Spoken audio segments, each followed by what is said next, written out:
और उनका शिष्य एक जंगल की कुटिया बनाकर रहा करते थे। बौद्ध भिक्षु का बूढ़े हो चुके थे और उनका शिष्य अभी जवान था। बूढ़े बौद्ध भिक्षु एक बहुत बड़े ध्यानी व्यक्ति थे।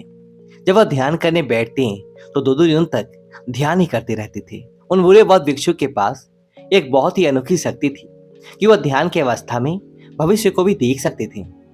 एक दिन जब वह ध्यान कर रहे थे तो उन्होंने देखा कि आज से 8वें दिन उनके एक उस युवा शिष्य की मृत्यु हो जाएगी। उन्होंने अपने शिष्य को अपने पास बुलाकर कहा, मैं तुम्हें अगले 7 दिनों की छुट्टी देता हूँ। तुम इन 7 दिनों के लिए अपने घर रहकर आ सकते हो। शिष्य ने खुशी से कहा, ये आए सच्चे गुरुवर?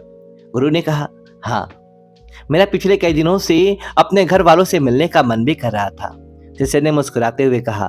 गुरु ने कहा, ठीक है, तो अब जा सकते हो, लेकिन याद रहे 8वें दिन के शाम होने तक तुम्हें यहाँ वापस पहुंचना है।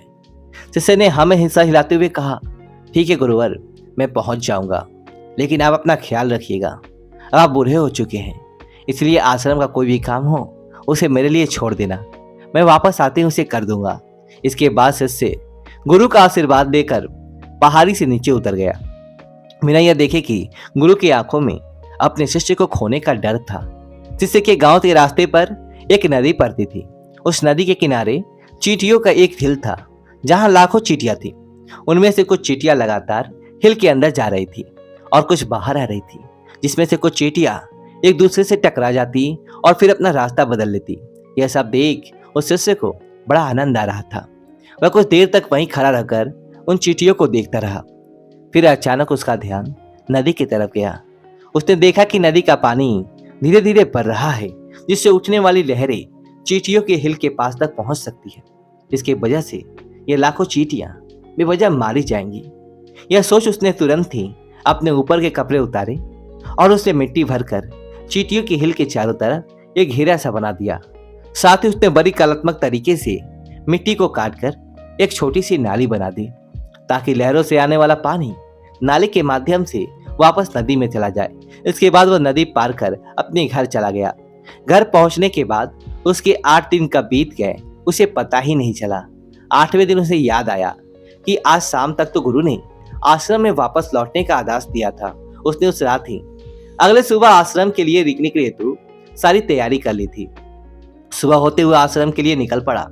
उसे उम्मीद थी कि वह शाम होने से पहले आश्रम वापस पहुंच जाएगा। शाम हो चुकी थी। यहाँ गुरु आश्रम में बैठे बैठे यह सोच रहे थे कि आज तो 9वां दिन है। अब तक तो मेरा शिष्य इस दुनिया को छोड़ चुका होगा।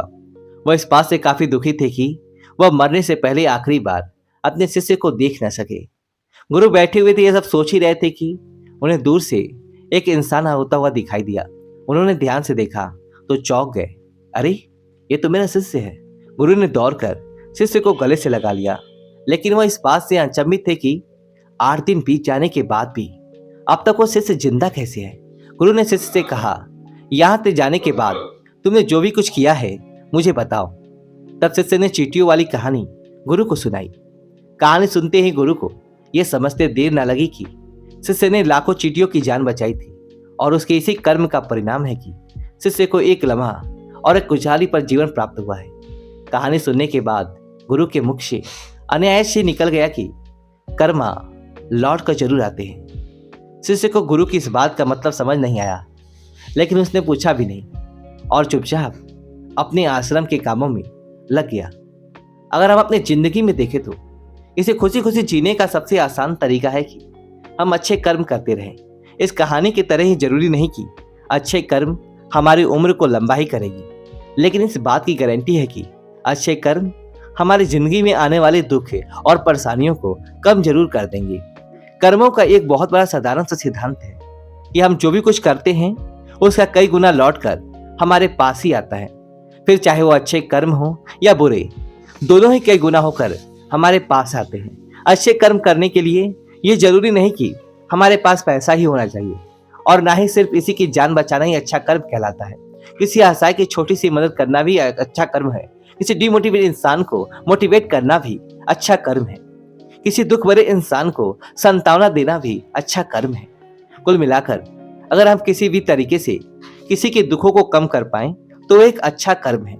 और जैसे गलत कर्म करने से हमें बुरा लगता है और दुख भी होता है, ठीक उसी तरह अच्छे कर्म करने से हमें सुख की अनुभूति भी होती है।